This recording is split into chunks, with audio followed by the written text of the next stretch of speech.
Hello everyone, আমি অনুষ্ঠিতি। আমার ব্লগে তোমাদের সবাইকে স্বাগত। এই ব্লগটা আমি স্টার্ট করছি মঙ্গলবারের সকাল থেকে। এখন ঘড়িতে বাজে ওই 10টা মতো। স্নান টান হয়ে গেছে। এখন আমি ঠাকুর পুজো করবার জন্য চলে এসেছি। তো ঠাকুর পুজোটা করে তারপরে যাব ব্রেকফাস্ট বানানোর জন্য। শানির আজকে অফিস আছে, বাড়ি থেকে অফিস করছে ও। এইদিকে পুজোটাও হয়ে গেছে, তো একটুখানি বাটার দিয়ে ব্রেড সেঁকে নিয়েছি, আর এদিকে ডিম সেদ্ধ করে নিয়েছি, আর কলাও ছিল। তো এটা দিয়ে ব্রেকফাস্ট করে নিয়েছি, শানিকেও দিয়ে দিয়েছি ব্রেকফাস্ট।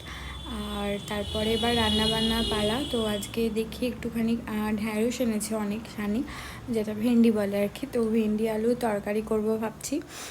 সেজন্য ভেন্ডি আলু একটু টমেটো একটু পেঁয়াজ টিয়াজ দিয়ে একটু ভালো করে বানাবো। এই কয়েকদিন ধরে আমি একদম সমানে নিরামিষ খেয়েছি, তো সেই জন্য আজকে একটুখানি ভালো করেই বানাবো আর কি, নিরামিষই করব না। তো এদিকে আমি তরকারিটা বসিয়ে দিয়েছি, আর মাছ এনেছে বাজার থেকে শানি। তো ওই মাছের একটু কারি করব ভাবছি, কারণ ঝাল খুব একটা শানি পছন্দ করে না সর্ষে বাটা দিয়ে।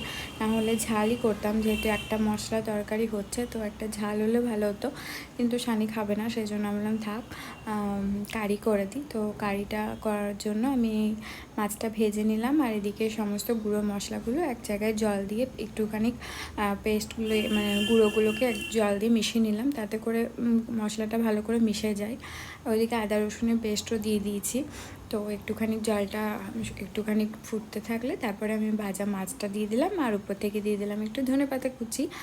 আর এবার মোটামুটি রান্না কমপ্লিটের দিকে, কিন্তু একটুখানি ওই মাছের ডিম ছিল, তো মাছের ডিমটা বড়াটা একদম খাওয়ার আগে আগে বানাচ্ছি। এখন খেতে বসে গেছি, দুপুরে মেনু রেডি, শুধু একটু স্যালাড কেটে নিয়েছি, শানিকেও খেতে দিয়ে দিয়েছি, আর আমিও খাবো এবার।